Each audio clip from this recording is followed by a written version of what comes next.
The official record says it was an accident, January 10th, 1921. The basement of the Commerce Building in Washington, D.C. A small fire starts in a storage vault. By the time it is extinguished, 99% of the 1890 United States Census has been destroyed. The official cause is listed as defective flue. The official casualty is a pile of paper. And, for over a century, that is where the story stops. But the 1890 census was not just paper. It was the most comprehensive economic record ever compiled in American history up to that point. And the people who needed it destroyed had both the means and the motive. December 1889. Washington, D.C. Congress appropriates $5 million for the 1890 census, the largest budget ever allocated for a population count.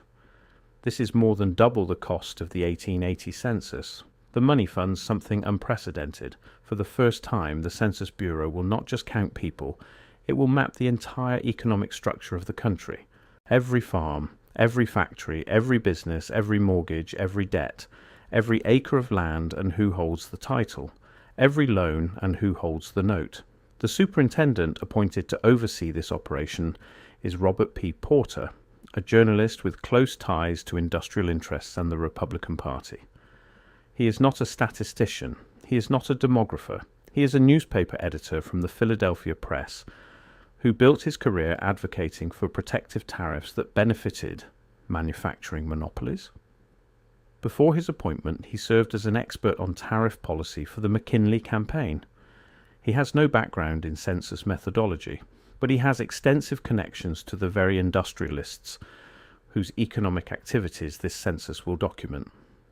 And he is put in charge of the most detailed economic inventory the United States government has ever attempted. The 1890 census introduces something else, the Hollerith tabulating machine. Herman Hollerith, a statistician who worked on the 1880 census, designs a mechanical punch card system to process data faster than human clerks. The 1880 census took 8 years to tabulate manually. Hollerith promises to process the 1890 data in less than 2 years.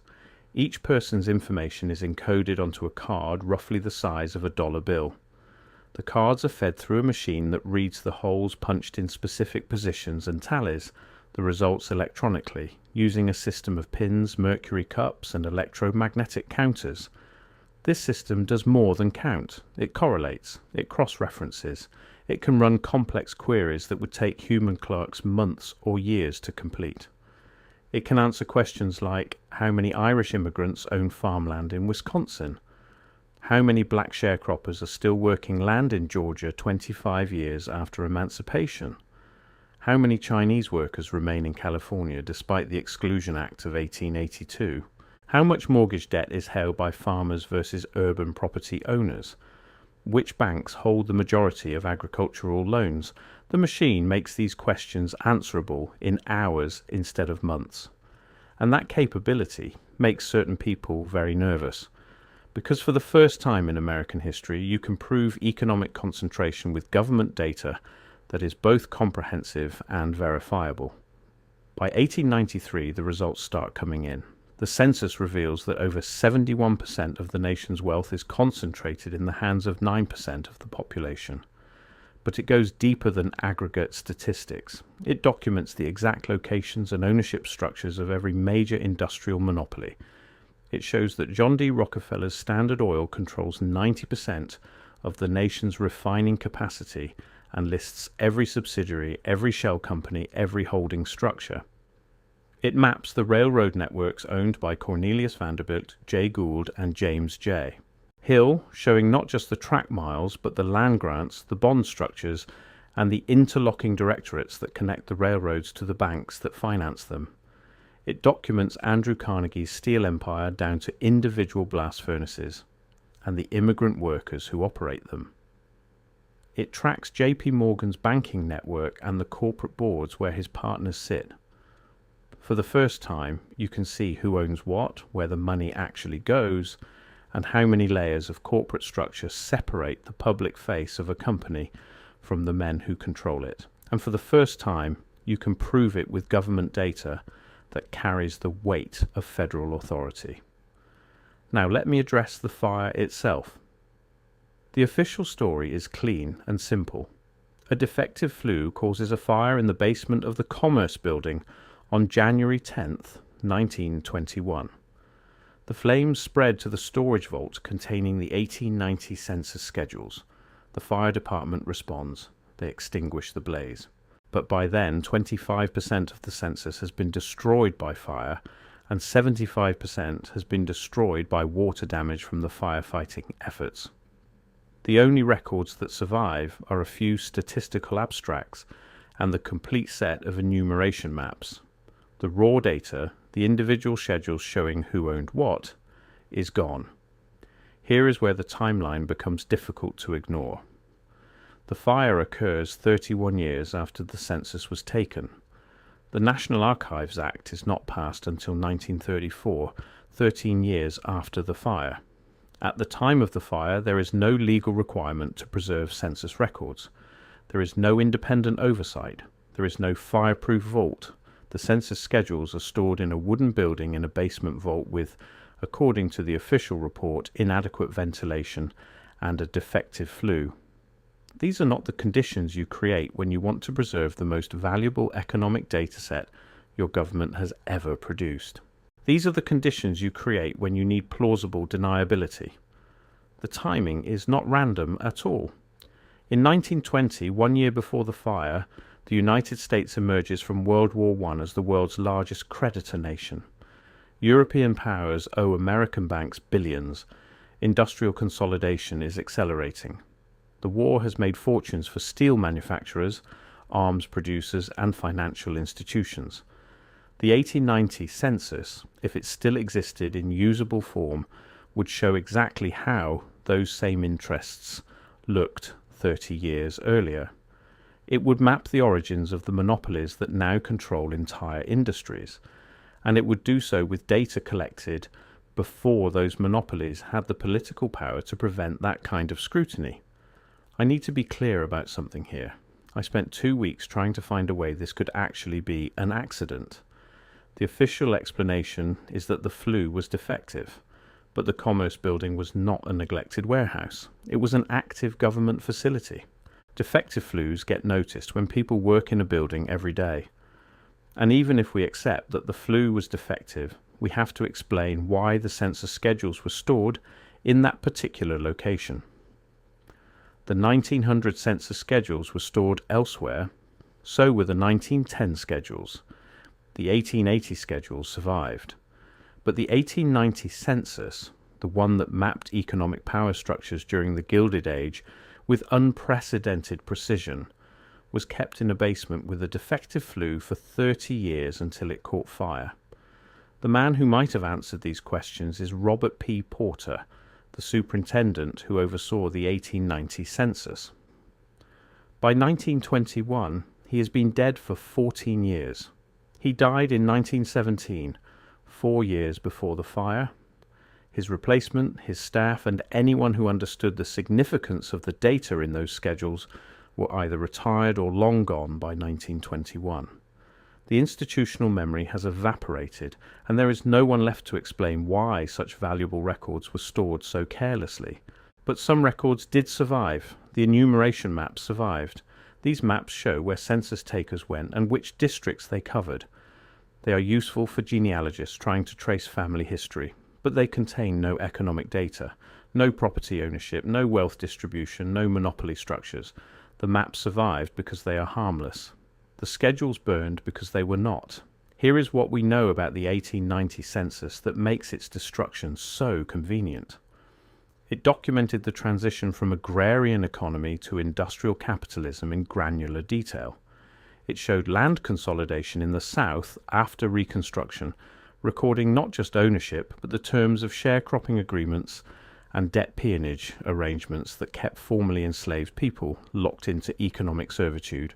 It tracked the displacement of native populations onto reservation land with exact coordinates, family structures, and documentation of how treaty obligations were being systematically violated.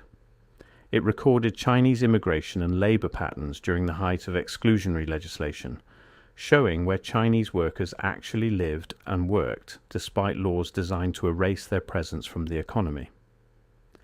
It mapped the formation of the first industrial trust before antitrust law existed, creating a baseline that would have shown exactly how much consolidation occurred in the following decades.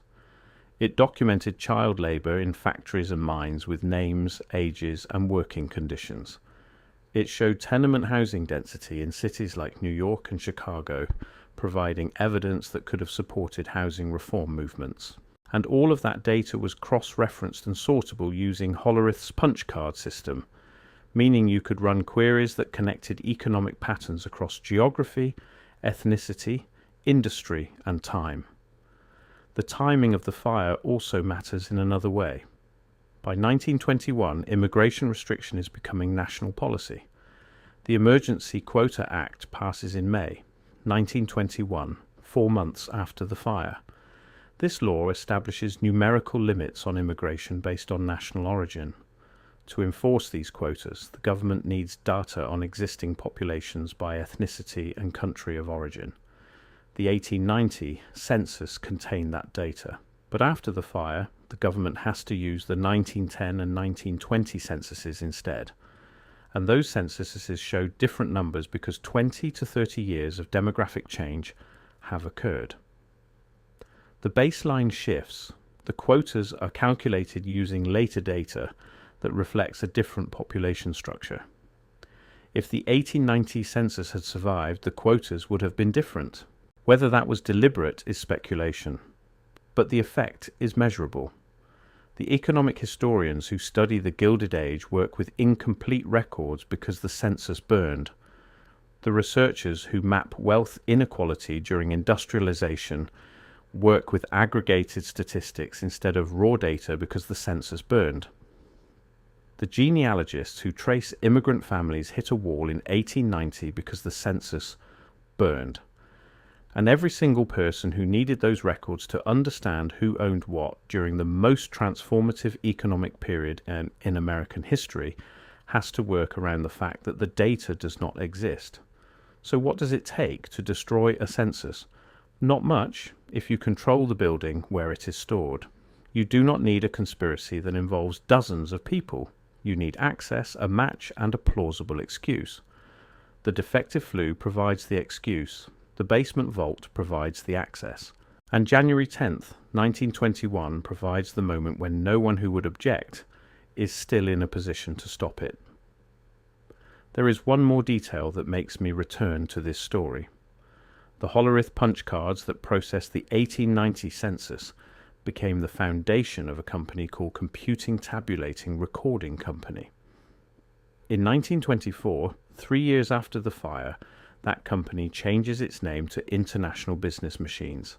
IBM, the company that will dominate data processing for the next century, has its origin in the machine that made the 1890 census so dangerous.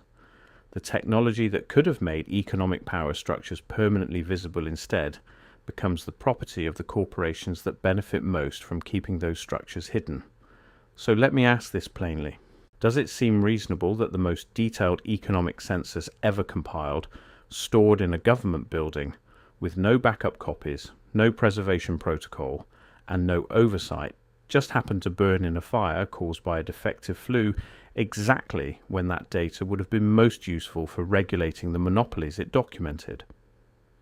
Or does it seem more likely that someone who understood what that census contained made sure it would not survive long enough to be used against them?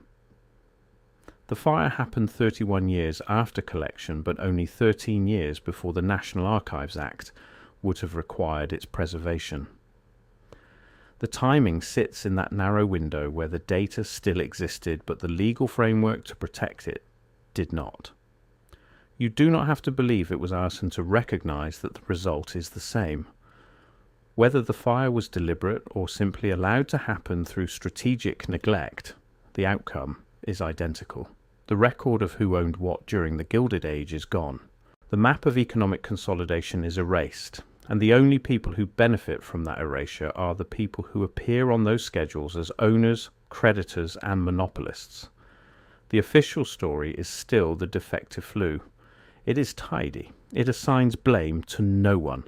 It requires no investigation. It has been accepted without challenge for over a century. And it has held because there is no surviving evidence to contradict it. The evidence burned, but the pattern does not require physical proof.